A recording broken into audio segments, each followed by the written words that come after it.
কালকে Italy visa সম্পর্কে আমি লাইভ এসেছিলাম, বিশেষ করে ফেসবুক এবং ইউটিউব থেকে। তো যদিও আমি পরবর্তীতে কিন্তু দুইটা ভিডিও আমি ডিলিট করে দিই। তো ডিলিট করার কারণ কী ছিল সেটা আগে বলে দিই। যেহেতু একটা মেয়ে এসেছিল আমার রুমে, তো পরবর্তীতে অনেকেই মেসেঞ্জার অনেক কথা বলছিলেন যে ভাইয়া মেয়ে আসছে, এত সুন্দরী বা সেই। তো এই কারণে মূলত ভাবলাম যে সমালোচনার কি প্রয়োজন আছে, যেহেতু সে অনেকক্ষণ ছিল রান্না করছিল। তো এখানে মূলত লাইভ ভিডিওটি আমার করে দেওয়ার প্রধান কারণ ছিল।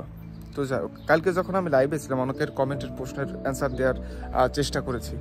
তো তার ভিতরে সবথেকে যেগুলো বড় অভিযোগ ছিল, বিশেষ করে ইতালির অনেকগুলো বড় বড় city like Vicenza, Rome, Florence, Bologna বা নাপোলি, অংশ ব্যক্তির প্রশ্ন ছিল যে ভাইয়া কী ব্যাপার, এই সমস্ত সিটি নিয়ে কিছু বলেন না কেন। বা অনেকেই আমার পরবর্তীতে কমেন্টে বলেন বা ইউটিউবে বলেন বা ফেসবুক পেজের কমেন্ট বক্সে অনেক শহরের কথা বলেন যে ভাই কেউ তো এই সমস্ত শহর নিয়ে কিছু বলে না, তো চাইলে পারে একটু আপনি বলেন না।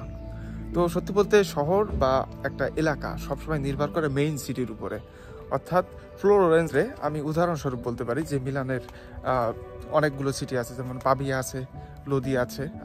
এইখানে যদি মেইন কোনো সিটি না থাকে বা মেইন যে সিটিটা থাকে, যেই সিটির আন্ডারে অনেকগুলো সিটি থাকে, তো সেই ক্ষেত্রে অবশ্যই আপনাদেরকে উচিত যে না মেইন একটা সিটির নাম বলা।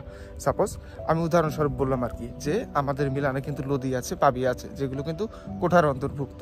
তো এই সমস্ত সিটিতে যদি, যেহেতু আমি মিলানে আছি বিদায় হয়তো বা এই সমস্ত সিটি সম্পর্কে জানি, কিন্তু যে সমস্ত সিটি সম্পর্কে আমার কোনো আইডিয়া নেই, তো সেক্ষেত্রে অবশ্যই আপনাদেরকে মেন সিটির নাম বলতে হবে।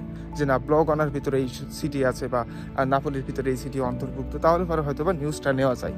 তো বাই দ্য ওয়ে, আজকে এই সমস্ত বিষয় নিয়ে কথা বলবো। আমি শাকিব খান রকি, এসকেআর ইউরোপ।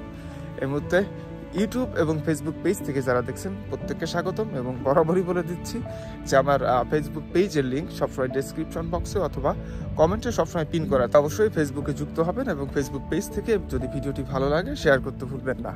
তো যারা এই মুহূর্তে, আমি ছোটোখাটো শহর নিয়ে অনেকেই বলেন যে না ভাই এই সমস্ত সিটিতে কেন উল্লাসটা বের হচ্ছে না, তো কালকে কিন্তু লাইভে আমি এই সমস্ত বিষয় নিয়ে প্রচুর কথা বলছিলাম যে দেখেন উল্লাসটা কিন্তু এখন পর্যন্ত ভালোভাবে ওঠাই শুরু হয়নি। তো আপনারা ওঠার আগেই মানে শেষ করে দিচ্ছেন আপনারা নিজেরাই। অর্থাৎ যে না নুলাসটা যেহেতু বের হচ্ছে, আমারটা হয়তো আর বের হবে না, বা এই সেই নানাবিধ টেনশনের সম্মুখীন হয়ে থাকেন যে না ভাই হয়তো বা আর বের হবে না। বা 2023-এ যারা আবেদন করেছেন তারাও কিন্তু আপনারা জানেন যে অনেকে নুলাসটা বের হয়েছে। অনেকে আমাকে কমেন্টে বলেছেন বা অনেকেই ফ্রেন্ড সার্কেল যারা আছে তারা প্রত্যেকে আমাকে বলেছিল যে না ভাই আমার নুলাসটা বের হয়েছে বা আমার ভাইয়ের নুলাসটা বের হয়েছে। তো এটা সত্যি যে নুলাসটা বের হওয়া যে একেবারে শেষ হয়ে গেছে এমন কিছু না। অর্থাৎ 2023-এর নুলাসটা যদি এখন পর্যন্ত, ডিসেম্বরে যারা আবেদন করেছিলেন তাদের নুলাসটা যদি এখন পর্যন্ত বের হয়, তো আপনারা তো 24-এ আবেদন করেছেন। অর্থাৎ এখন পর্যন্ত যেহেতু নতুন কোনো ক্লিক ডে আসেনি, তো 2023-এর নুলাসটা এত দ্রুত বের হয়নি। এই কারণে কিন্তু এখন পর্যন্ত 24-এর ক্লিক ডে আসার পরেও কিন্তু নুলাসটা বের হচ্ছে। তো এই মুহূর্তে যারা বিশেষ করে ভিসার জন্য আবেদন করেছেন তাদেরকে আমি বলবো অপেক্ষা ছাড়া আর কিছুই করার নেই। তো অবশ্যই ধৈর্য ধরুন। এখন পর্যন্ত এমন কিছু না যে নুলাসটা সম্পূর্ণ কোটা শেষ হয়ে যাচ্ছে অথচ আপনি পাচ্ছেন না। এটা হচ্ছে আপনাদের সম্পূর্ণ একটা ভুল ধারণা। অর্থাৎ সব থেকে যে বড় কথা, আপনাকে অপেক্ষা করতে হবে। তো যেটা বলছিলাম যে এই মুহূর্তে আরেকটা গুজব বের হয়েছে না এখন পর্যন্ত ভিসার জন্য আবেদন করলে পারে, অ্যাপ্লাই করলে পারে, হয়তো বা নুলাস্তার অ্যাপ্লাই করলে যেটাই বলেন না কেন আপনি হয়তো বা ইতালিতে আসতে পারবেন। তো এটা সত্যি 100%। এই কথাটা আমি এর আগেও বলেছিলাম, কারণ এই একটা কথা যেহেতু অধিক হারে আমি পাচ্ছি, এই কারণে আমি অ্যান্সার দিতে আবারও বাধ্য হচ্ছি যে দেখেন হ্যাঁ আবেদন কিন্তু আপনি করতে পারবেন, তবে সেই সমস্ত এমন কোনো স্পেশাল কোনো ব্যক্তি নাই যে না একটা কোম্পানি যে আপনার একটা বাংলাদেশ থেকে লোক আনার পরে আপনাকে দিয়ে কাজ করানো লাগবে, ঠিক আছে। তো এই ক্ষেত্রে যারা কাজ করে তারা হচ্ছে ইতালির থার্ড একটা পার্টি থাকে। যেমন আমি সাপোজ একটা বাংলাদেশি, আমি একটা ইতালিয়ান মালিককে কিছু টাকা দিলাম যে না আপনার স্পিড আইডি দিয়ে আপনি একটা লোক এনে দেন, সমস্যা নেই, তার দায়িত্ব কিন্তু আমার। তো ইতালিয়ান মালিক কি ভাববে যে না ঠিক আছে সমস্যা কি, তার যেহেতু লোক আসবে। আর ইতালিয়ানরা এমনিতে অনেক সহজ সরল হয়, এরা এত প্যাচ বোঝে না।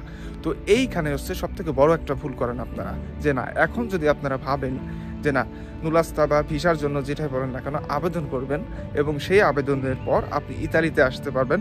তো ফেক নুলাস্তা কাকে বলে হয়তো বা অনেকেই যারা জানেন বা অনেক ভিডিও দেখেন, অনেকে নুলাস্তা পাওয়ার পর এখন কনফিউজ পর্যন্ত হয়ে যান যে না হয়তো বা আমার নুলাস্তা আর বের হবে কিনা বা এই সে অনেক কিছু।